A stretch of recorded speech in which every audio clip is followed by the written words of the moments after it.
Hello, everyone, and welcome to today's live broadcast, a benchtop platform for massively parallel CRISPR-based microbial genome engineering, presented by Dr. Daniel Held, Director, Applications Development at Inscripta. I'm Christy Jewell of LabRoots, and I'll be your moderator for today's event.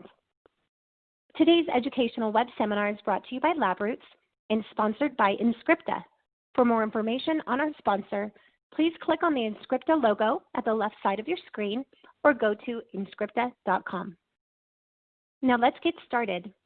I would like to remind everyone that today's event is interactive, and we encourage you to participate by submitting as many questions as you want at any time you want during the presentation.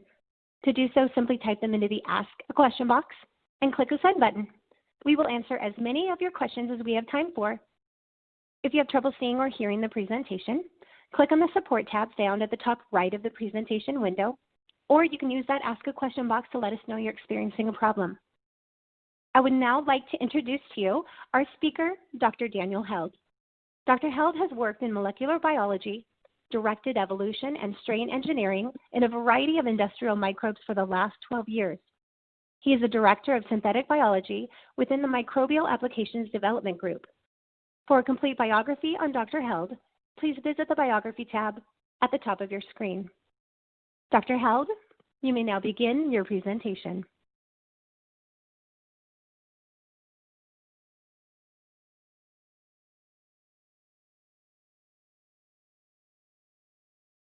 Great. Thank you, Christy, for that nice introduction. I'm Dan Held. I'll be your presenter today, and it's my pleasure to be able to be here to talk to you about Inscripta's Onyx Platform, which is a new benchtop platform for massively parallel CRISPR-based microbial genome engineering. And there's a lot to unpack just from that title alone. So what I'd like to do over the course of the presentation is break that up into three parts.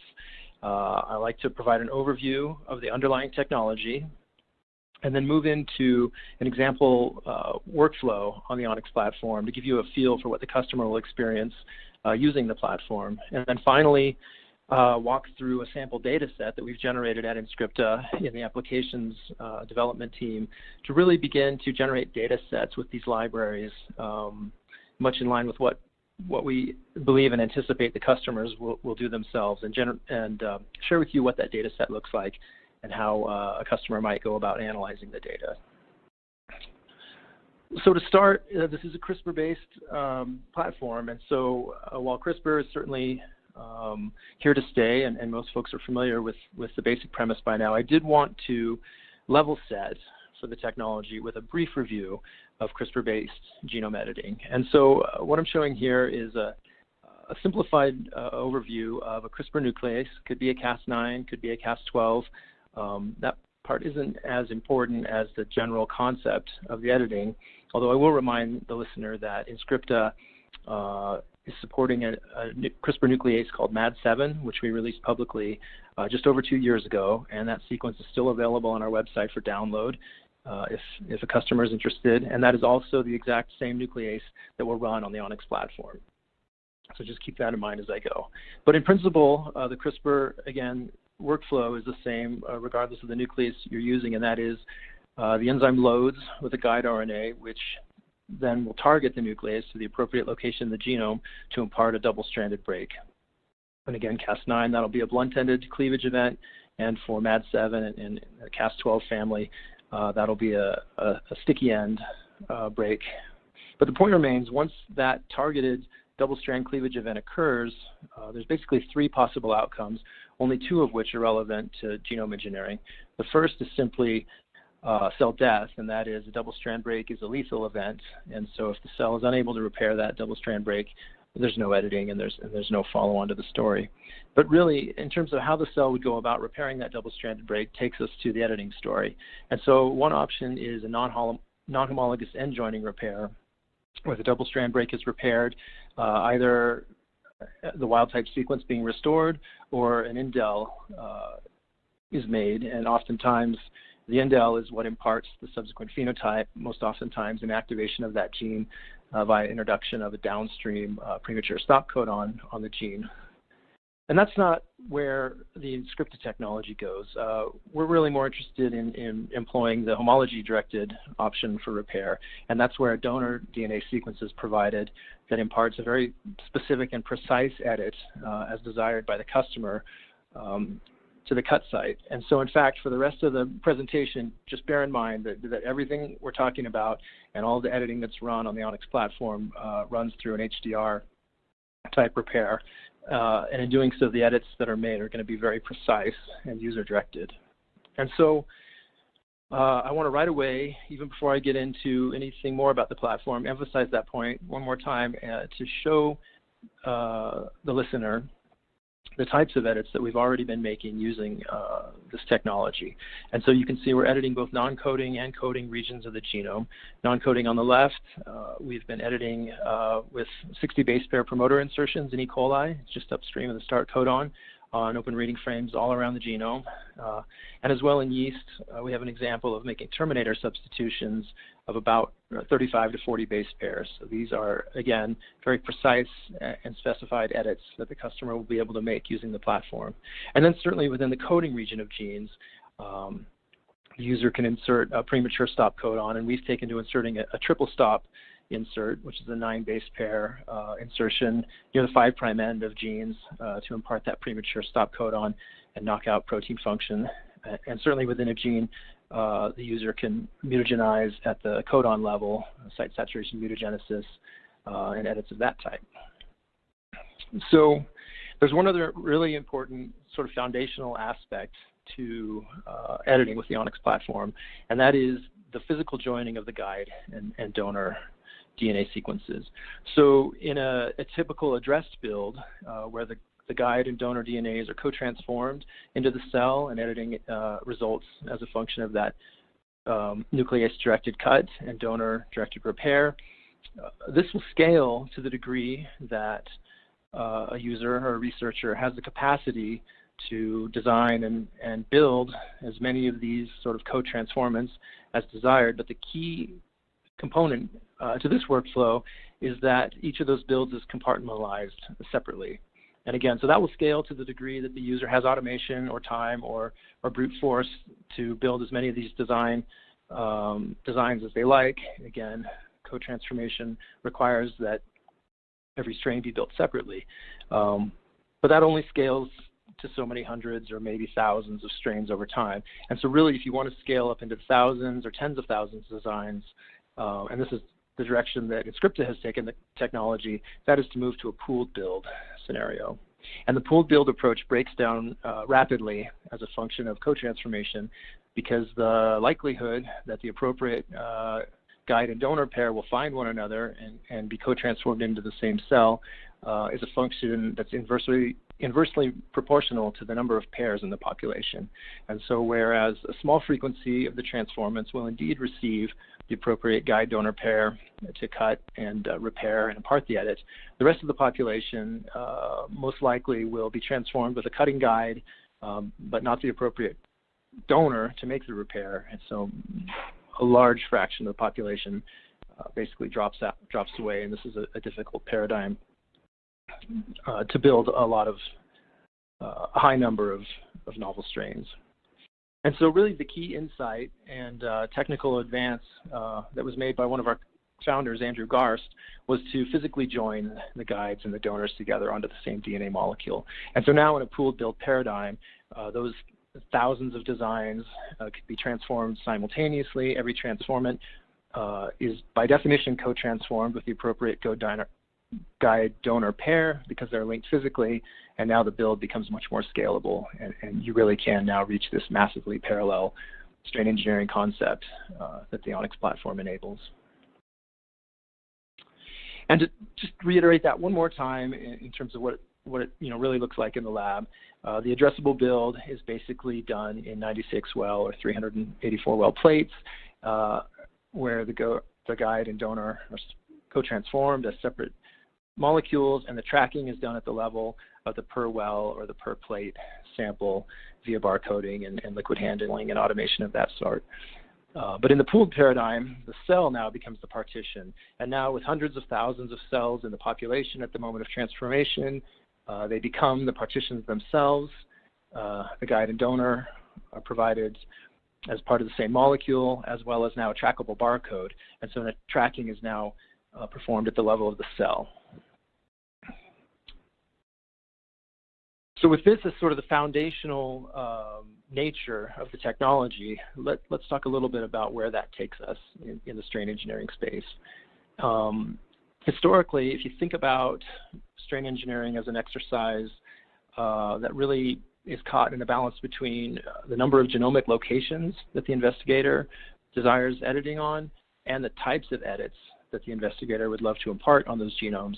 We've really, if you map that into a two-dimensional space with locations on the x-axis and a variety of edit types on the y-axis on this diagram, we've really historically been restricted to either of the two axes, and it's been very challenging to get into that upper right quadrant. And so if I explain that briefly, if you think about classical mutagenesis, obviously that's the flavor of strain engineering that's been around for the longest, not terribly well controlled, but the full genome is certainly in play.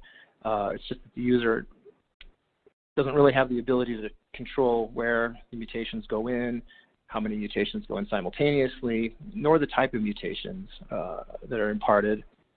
It's an imperfect, albeit fruitful, way to proceed. And likewise, investigators can make a genome-wide knockout collection. The KO collection has been a fantastic resource for E. coli researchers, but that was a painstaking build. And really, again, the edit type, you're limited to that knockout on each gene in the genome.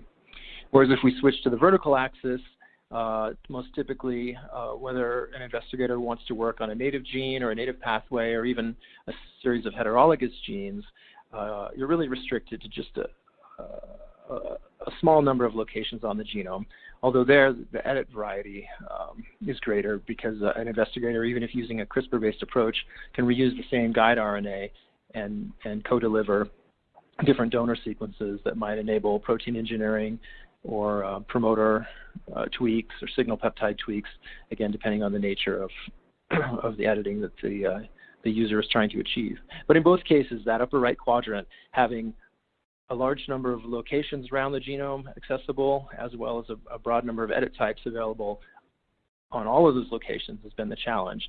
And that's really what we at Inscripta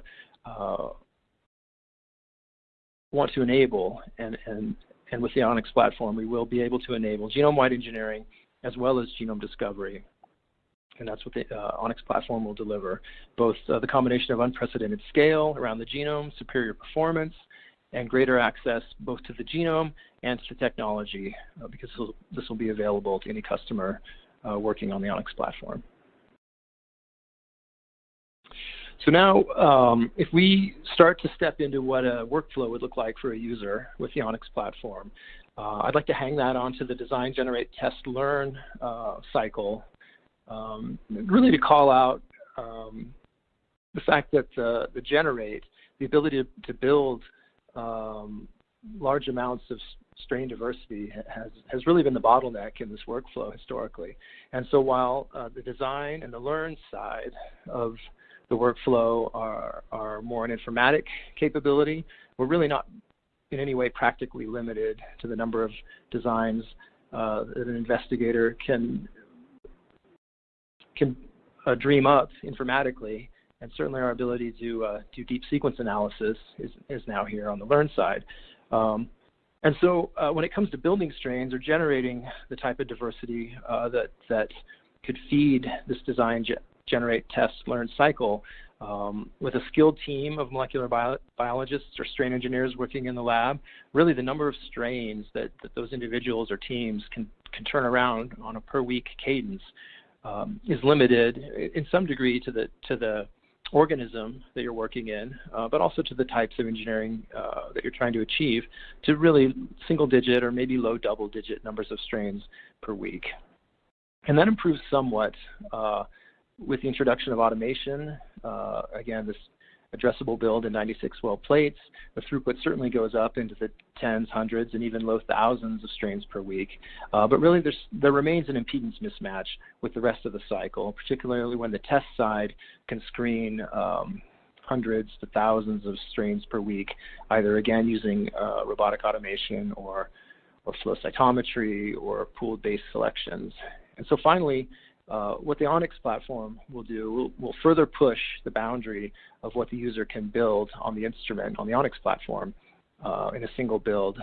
The low-end offering for an Inscripta library will be 100 designs, and the high-end for E. coli will be 10,000 designs per library, or about 6,000 designs in yeast. So now we're really pushing up the build rate that a user can churn through this design, generate, test, learn workflow. Okay, so the Onyx platform will consist of an instrument, software, and reagents. And so let me talk about what that means exactly from the user experience. Again, I'll walk through the use of instrument, software, and reagents as they're mapped back to the design, generate, test, and learn workflow. But it'll all start on the design side with Inscripta's easy-to-use web portal for designing and ordering the strain engineering libraries. And then once libraries are received as consumable kit reagents, those will go onto the instrument for the automated editing run. The cells come off the instrument at the end of editing, and the customer will really run tests in a couple of parts. One will be a genotyping side, testing the performance of the library, as well as identifying the sequences of any hit or interesting strains that come out of the test. But the test workflow itself is really in the customer's hands, and I'll dive into that a little bit more deeply in subsequent slides. And then, of course, this will all feed back under the learn portion of the cycle with this pairing of the genotyping and phenotyping information that will be obtained from the test side. So let me walk through that in a little bit more detail in the next few slides. Okay, so the design. In the customer portal, the customer will define their host strain. Again, the Onyx will support strain engineering in yeast and E. coli, Saccharomyces cerevisiae, that is, and E. coli to start.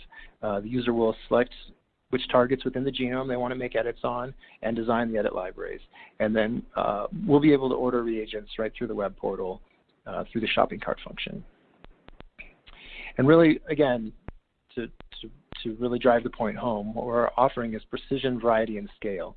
So what that means is in Saccharomyces or E. coli, the user will define their genome, whether it's a custom genome or a basic wild-type genome, specify the edit types. Right now, insertions, deletions, and substitutions are all available, both in coding and non-coding regions of the genome, with a current size of up to 60 base pairs adjacent.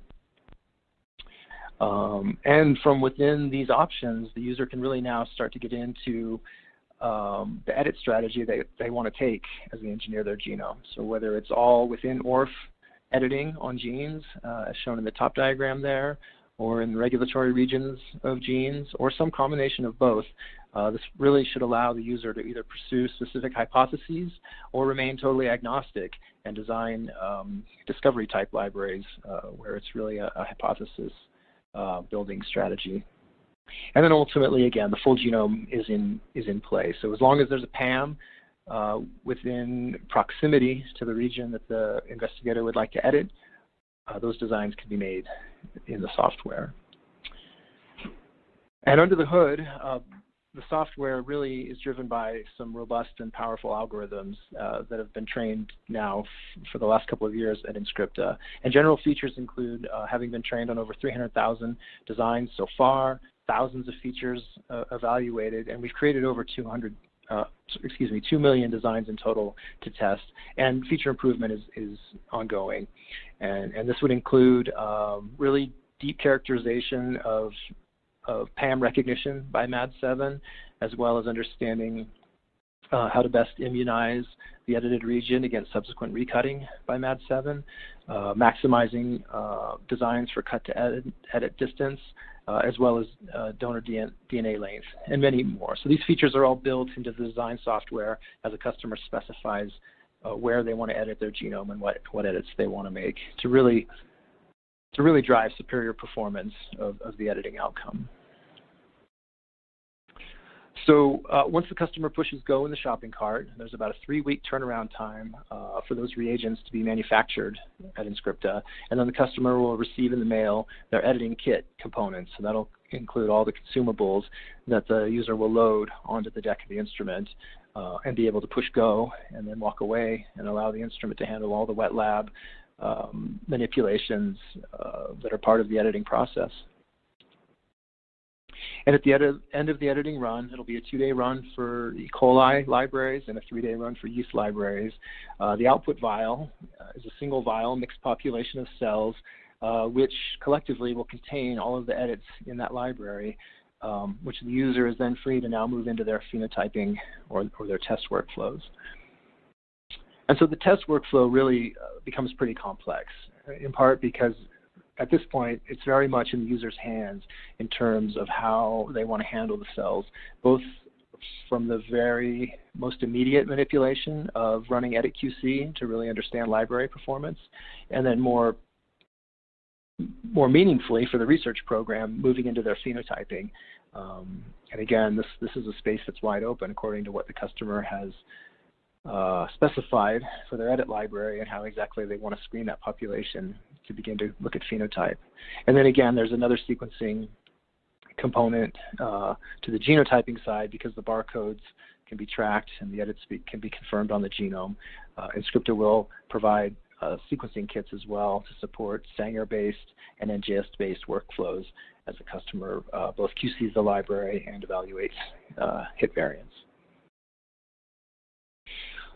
So I want to step for a moment into how Inscripta calls edits on the platform, because it turns out that not every edit will be complete nor intended, and those are terms that we at Inscripta have taken to use to talk to our customers about edits made using the technology. So let me explain what that means a little bit. So at Inscripta, edit is strictly defined as complete, which means it includes all the design changes at the nucleotide level and intended, in that those changes exactly match the original design. So if you look at this simplistic sequence alignment on the right, where the wild type sequence is at the top, the designed edit would be a codon triplet change at the target codon, encoding for a tyrosine that we want to mutate to threonine. So you can see the 3 nucleotides are changed there. And then just downstream is the PAM sequence that has been edited to immunize against further cutting, and those 2 edits are made in the wobble positions of the next 2 downstream codons, so that final protein product will really only carry at the amino acid level the targeted change and still maintain or preserve the wild type sequence at the next 2 codons, even though at the DNA level they've now been edited to again immunize against Ad7 recutting. So the complete intended edit looks exactly like the designed edit, and that's what, in fact, most of what the customer will get in their population. But there is a subpopulation of cells that will, for all intents and purposes, receive a complete edit. So in this case, only the wobble position mismatches with the design, and fortuitously, it still encodes a threonine at that codon, but it's not the precisely intended edit, and so that one wouldn't get called as an edit by the Inscripta analysis software, even though functionally it is indeed a variant in the population and one which the customer may very well be happy with at the phenotype level. And then beyond that, there's another option, a subcomponent of the population where the edit was made but only partially or incompletely. And in this case, and this is most often the way it plays out, the auxiliary edit was made to immunize against recutting, but for some reason the target edit was not made. And most often this will occur where the cut to edit distance is much greater than I've shown in this simplistic example, and where the repair, you get a cross-in event with the donor template that basically leaves out the target edit while immunizing against recutting. So that again represents a subpopulation that comes off of the Onyx instrument, but that's not counted in the formal edit count. And to dive a little bit deeper into the types of performance metrics that we're currently talking about with customers, the 4 big ones are edit efficiency, which I've just described. So that is the fraction of cells within the population with complete and intended edits. And that basically is assessed at the genomic level. We're not tracking barcodes for that because we truly want to know who's edited. And then the next 3 metrics basically are derived from the barcode tracking. And that basically looks at the coverage of the library, how many of the designs are observed in the edited population, and what's the distribution of those edits across the population. Obviously, a tighter CV means a more equal distribution of the edit types. But we do admit, and anyone who's built a library has observed population skew, which is sometimes a function of the genes being targeted for editing, sometimes a function of the mixture of edits within the population themselves. So this is a level of analysis that's going to be important to every user, but will need to be assessed on an individual library basis. And on the right, I'm just showing examples of edit efficiencies that we've achieved at Inscripta with the technology in both yeast and E. coli, building libraries of various sizes. So from about 100 designs all the way up to 10,000 in E. coli and 100 up to just over 8,000 in yeast, although I should note that these are developmental libraries, and the upper limit for yeast libraries at the time of first customer ship later this year will be capped at 6,000 designs. But nevertheless, it gives you a feel for a range of about a 30 to 70% edit efficiency across different libraries in both organisms and different library designs. Okay, so the other part of test, that was just the genotyping side, pre-screen. Obviously, the customer, once they have this rich library with thousands of designs, well edited, wants to begin to test the population and find hits and interesting variants. And so what I've drawn out over the next two slides are a couple of examples of customer-driven phenotyping workflows. And we can imagine that the Onyx platform will be of great value to customers who already have a high throughput automated screening capability in place, and that would involve automated colony picking. I'm showing the molecular devices QPix here, 96 well or 384 well plate liquid handling automation, high throughput shaking to grow those populations, and then ultimately some sort of high throughput phenotyping tool on the back end, whether it's plate readers, mass spec as shown here. This is basically a workflow for a user who will want to phenotype libraries at the individual strain level. But at the other end of the spectrum will be users who either don't have that type of screening infrastructure in place, or maybe don't even necessarily have a research program that requires that type of screening. And really, it's the population dynamics that are of interest. The customer could simply take that population of pooled cells that come off of the Onyx and maintain the cells in population, either in shake flask or some other pooled cultivation format, and proceed right to the DNA sequencing of the barcodes at the end of the experiment. And so I put together these two slides really just to call out the extreme differences in those two workflows and to acknowledge that the customer can do those two things and everything in between, and potentially even screening workflows that we haven't imagined yet. But in principle, the Onyx platform's ability to generate a high-quality library that can be passed through any of those workflows should remain the same high value to any of those customers. And ultimately, then, this feeds back into the learn portion of the design, generate, test, learn workflow, and that is, by whatever means the customer chooses to screen their populations and collect the phenotyping data, that'll need to be mapped back to the genotypes of those surviving strains or populations. And this is really where the learn capability, again, this will be another portion of the Inscripta web portal through which a customer can join those data and take advantage of a variety of tools that will allow them to learn from those experiments and then potentially move into the next cycle of design, generate, test, learn, and design and build new libraries derived from that first round, whether it is combinatorial mutagenesis or strain improvement, or just tweaking some hypotheses and making new edits that hadn't been part of the first population. Okay, so hopefully that gives you a sense of what the workflow looks like on the Onyx platform. And then really allows us to step into starting to think about the application space. And really it is an open frontier. I already alluded to that in terms of the types of screening workflows the customer might use. But that doesn't even speak to the types of libraries a customer might consider building and then moving through those very phenotyping workflows. So really that space is wide open. And within the applications development team at Inscripta, we spent time running both internal projects to try to generate sample data sets that would speak to users with various applications in mind, as well as partner with early access KOLs to run the technology for them, for their projects, to begin to generate data that they could both talk about and that we could all learn from collectively.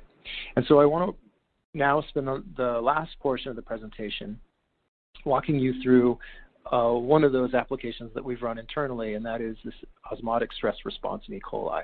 And so the workflow essentially looks like this, where the designs the libraries were designed and generated using Inscripta technology, and the engineered populations of cells were kept pooled. We ran growth selections in shake flasks, and then went directly to barcode amplicon sequencing to generate count data on those barcodes to look for enrichment and depletion within the population as a function of the response to the salt stress.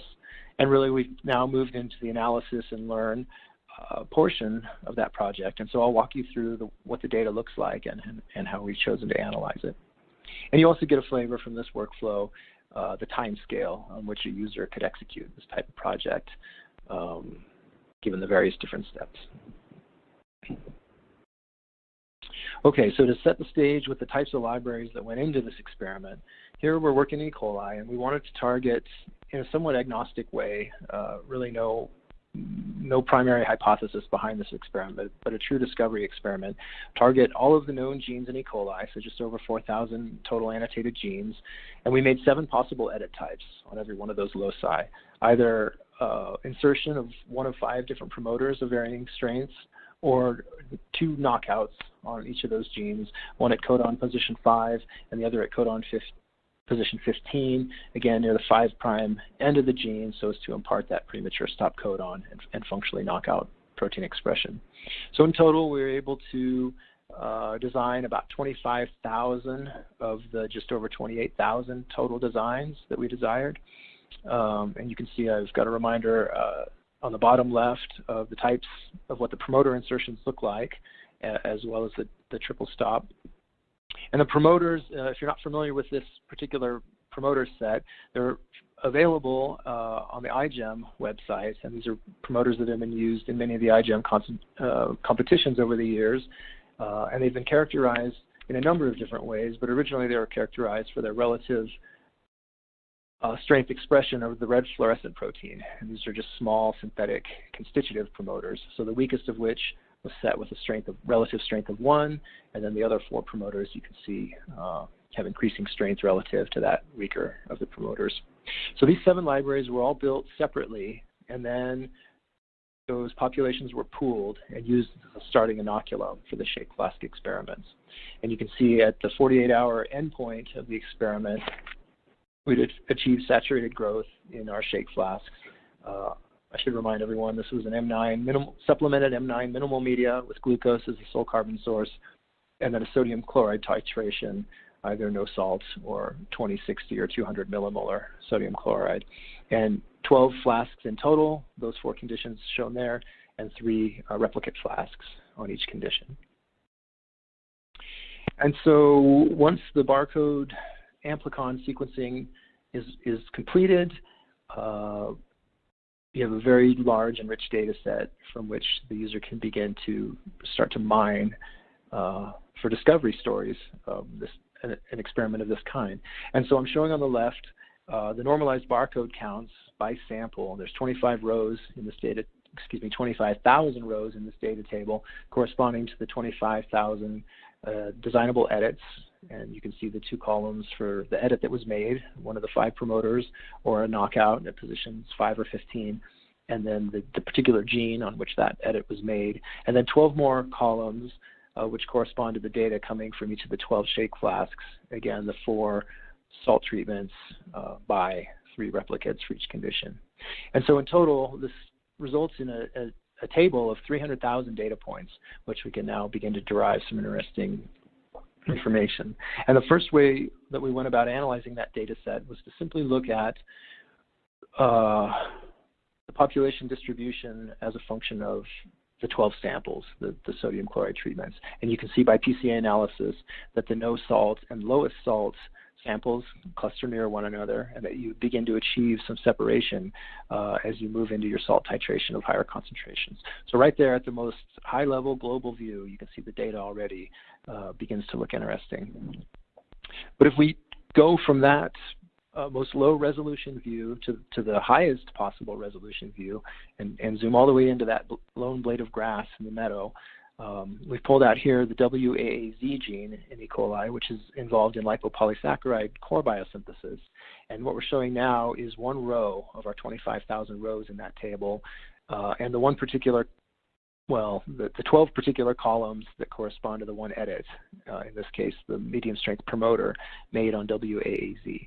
And so now you can see that the counts begin to change. The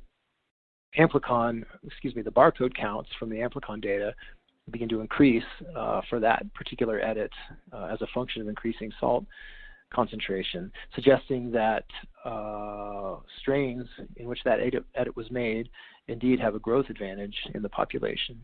And so if we derive a slope from those data points, we can now assign that slope to every single one of the rows in that data table as the biological response of that edit to this particular treatment condition. And if we stay on that locus, but zoom out just a little bit, now we can look at all 7 edits together.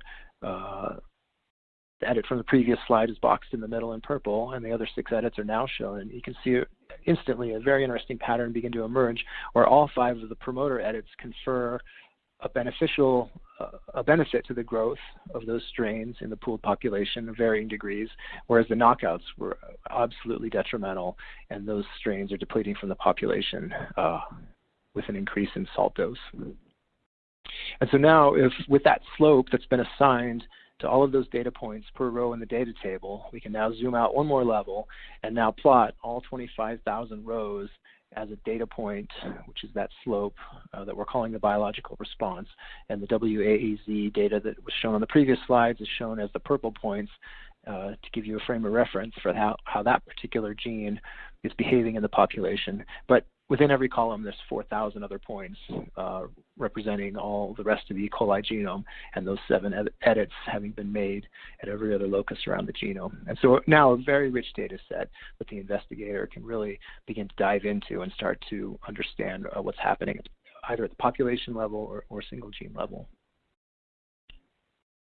And so if we zoom out one more time and run another PCA analysis, this time not by treatment or sodium chloride concentration, but by edit type, another couple of interesting patterns emerge. And on the left side, if we look at all 7 edit types together, you can see the 2 knockouts, which are the 2 black balls on the bottom of the diagram, are separating from the 5 promoter edits. And if the same analysis is run but withholding the knockouts, even within the promoter population, you see this interesting topology that appears to be somewhat of a corkscrew or a spiral that moves from lowest to strongest promoter strains. So another interesting component to the data, that strange twist seems to be a reproducible phenotype on those promoter edits, even across different selection schemes that we've run. So we don't fully understand it at the moment, but a meaningful signal that certainly warrants deeper investigation. And then one more way to analyze the population is not by treatment type or by edit type, but now by gene performance and gene clustering. And so we've chosen to run some UMAP clustering on these populations, which is an analysis method that's become common in the single cell sequencing field. And here, what you can do is zoom in on a number of different clusters and start to see what the biological slope or the biological response looks like across the members of genes that are in that cluster. So in the first example, shown on the left in orange, you see a pattern of uniform depletion, meaning no matter what the edit was, knockout or any of the 5 promoters, upon treatment with increasing sodium chloride, these edits were uniformly deleterious, and these members were depleting from the population. And some Go-term analysis reveals something that maybe isn't surprising. We've hit on genes that tend to be involved in core metabolic processes. So you see DNA replication, protein synthesis, carbon metabolism, probably regions of the genome that are particularly sensitive to editing, and again are depleting in the presence of the rest of the population in this experiment. On the other side of the map, you can see a fairly large cluster with a response profile that looks very much like what I'd shown previously for the WAAZ locus, and in fact that those edits are included in this population, where the knockout was depleting, but the 5 promoter edits are enriching in the population. And GoTerm analysis there reveals genes that are involved in membrane integrity or generalized cell stress responses. So again, maybe not surprising resistance profile among those cells. And then a couple more to flesh out the set. On the lower left, you can see almost the opposite profile where the knockouts, for whatever reason, biologically are enriched, but the promoter edits are depleting. And finally, this large group on the lower right, all edits seem to be enriching. So again, another way to begin to parse the data and dive into what hopefully will become very interesting stories for the biologist interested in discovery. And so if we stay in one of those GoTerm groups, in this case, the cellular response to osmotic stress, and we map genes in that category back to their physiological role in E. coli, you can see that edits that were enriching are called out in maroon, and edits that were depleting are called out in orange. And so these genes are all involved in, again, a cellular response to osmotic stress.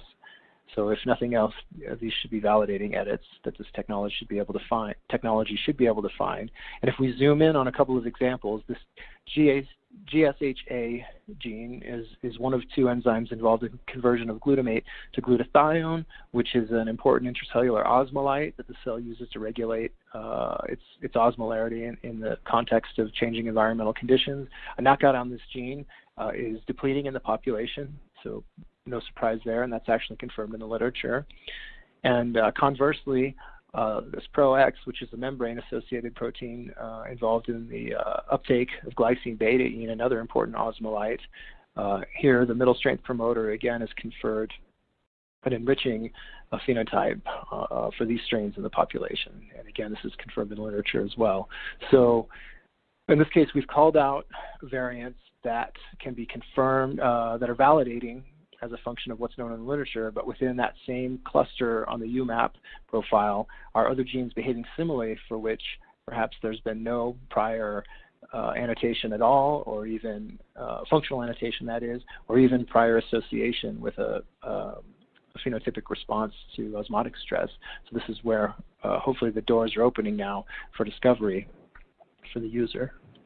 And so one final slide, I'm down to the last 2 slides now, one final slide to basically flip the story on that particular project, because I told the story there from the context of an investigator who really wants to discover and perhaps understand biology, the response of particular genes, genome-wide in E. coli, to a sodium chloride challenge. But I'd like to propose that an investigator could design and build the exact same libraries and run the exact same phenotyping experiment for a totally different purpose. And in this case, it would be for a forward engineering application, where perhaps now you're a bioindustrial user who's interested in strain engineering to improve growth of your particular production strain in production tanks, and maybe growth is stalling out during the later portions of fermentation as a function of buildup of unwanted secondary metabolites in the media. The same enriched genes that we would have analyzed in the last couple of slides to understand their biological importance now become fodder or candidates for subsequent rounds of combinatorial engineering, where each of those mutations are individually beneficial to cell survival in the presence of increasing salt, that can now begin to be combined together to further improve that strain performance in the context, again, of whatever the industrial application might be.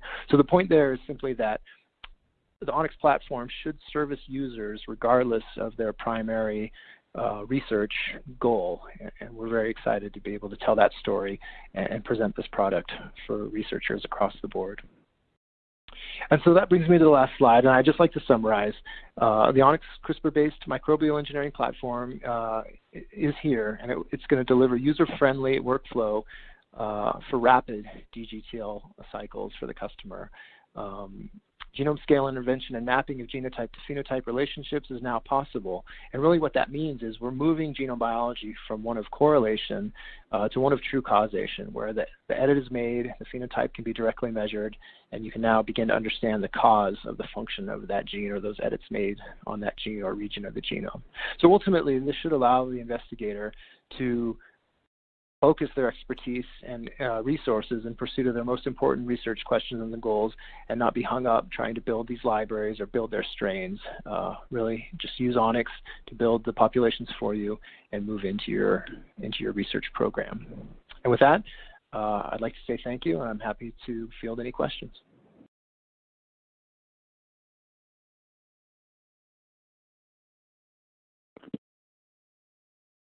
Dr. Held, thank you for your informative presentation. We will now start the live Q&A portion of our webinar.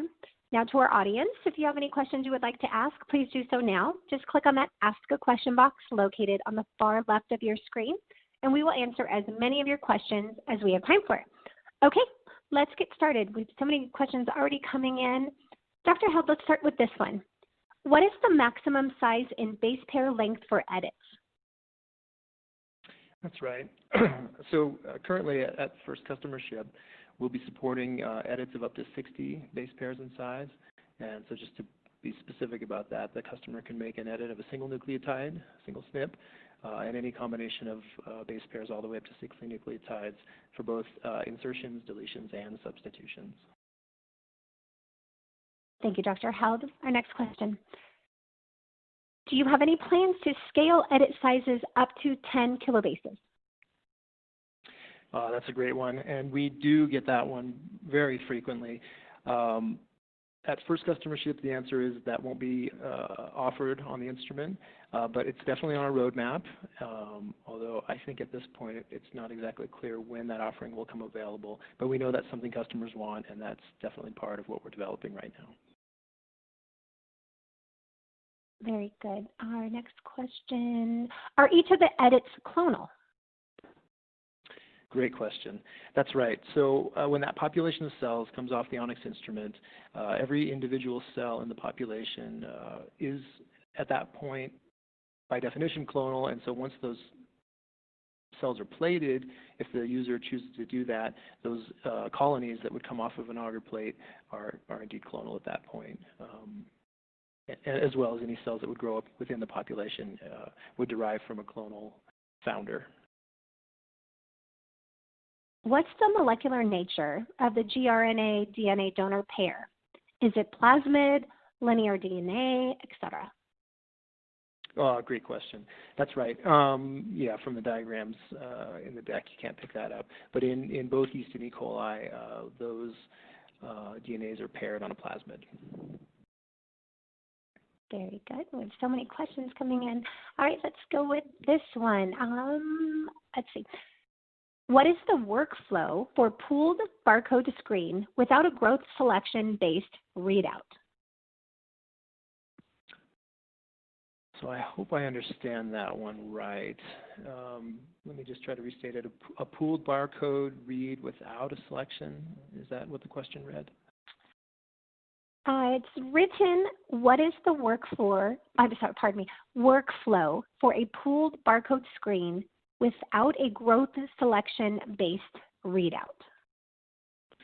Yeah, that's an interesting one. I might encourage the listener who asked that question to maybe submit. I'll answer it as well as I can right now live, but if I don't hit it exactly, maybe resubmit a more fleshed out version to be sure I'm understanding.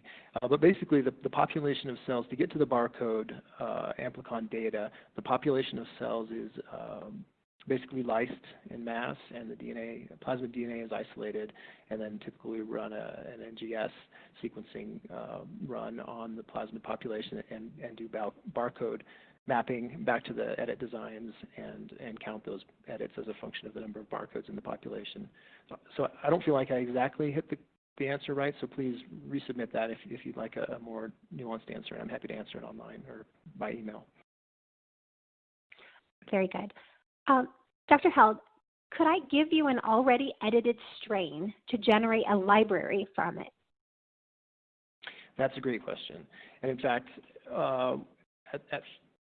at first customer ship, the user will have the opportunity to edit either on E. coli MG1655, so-called wild type, or BL21, and in yeast on S288C or SENPK, and any of those 4 strains, unmodified, would be supplied with the editing kit by Inscripta.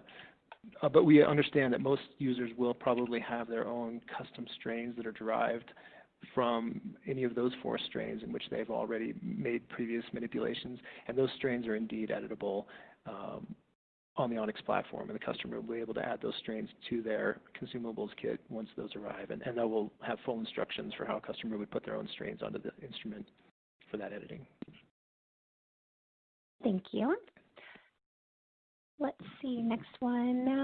Does genotyping clarify that only one edit has been made per cell? That's right. So there's a couple of different modes by which the customer will be able to genotype their strains. And in the clonal mode, typically the sequencing approaches will be looking at the gDNA sequences. Right now, the first offering on the Onyx specifies a single edit per cell. Combinatorial will follow at a later release, later this calendar year. So in that genotyping exercise, the user should be able to confirm a single edit per strain, and then the population of edits would be delivered singly across all of the population of cells in the output vial. Thank you. Are you planning to adapt the Onyx system to prime editing? That is a great question. And as of right now, the Onyx system as released will not incorporate prime editing or anything comparable. But prime editing, certainly being the big splash that it is on our radar and on our roadmap for development, but I probably can't commit to a more definitive answer than that right now. It's still developmental. Thank you, Dr. Held. Does the platform allow for combinatorial edits? Yes, the short answer is yes. And again, the first shipment will just be will support single editing kits, but within a few months following first customers using the Onyx for single editing, we will be selling and shipping combinatorial edit kits that customers can use to then begin to hopefully build up the wonderful diversity that they've obtained in their first rounds of single editing. So yes, combinatorial will come to the Onyx shortly after first product release. Thank you. And can we put other genome rather than E. coli and yeast? Yeah, we get this one all the time. So as far as the Onyx platform, that's a microbial engineering platform. And so over time, we would like to add more and more species to the platform. And right now, that species list isn't exactly finalized, but we're working with customers, potential customers and early access partners to really understand what the market is asking for. So certainly anyone listening today, that is market information that we're keenly interested in as we prioritize which additional species will come to the Onyx platform. And then I should say, just so everyone knows, the Onyx platform is and will remain a microbe editing platform, but Inscripta will be launching a mammalian platform a couple of years down the road as well. Thank you, Dr. Held. Now we have so many great questions coming in, and we have time for a few more, but I do want to remind our audience that those questions we are unable to answer today, and those that come in during the on-demand period, they will be addressed by Dr. Held via the email address you provide at the time of registration. So let's fit in a couple more. What does the Onyx platform do exactly? Does it prepare the DNA, prepare the competent cells, transform the cells? Could you share?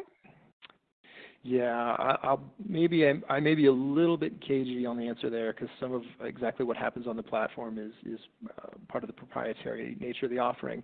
But certainly, when the customer receives the consumable kit, it will include all the reagents, buffers, media, and transforming DNA. So the instrument will handle all of the wet lab manipulations, basically as asked in the question. So cell growth, transformation, and then basically handling of the cells as they recover from the editing process, really to ensure the highest quality outcome that otherwise is difficult to achieve with a by-hand protocol.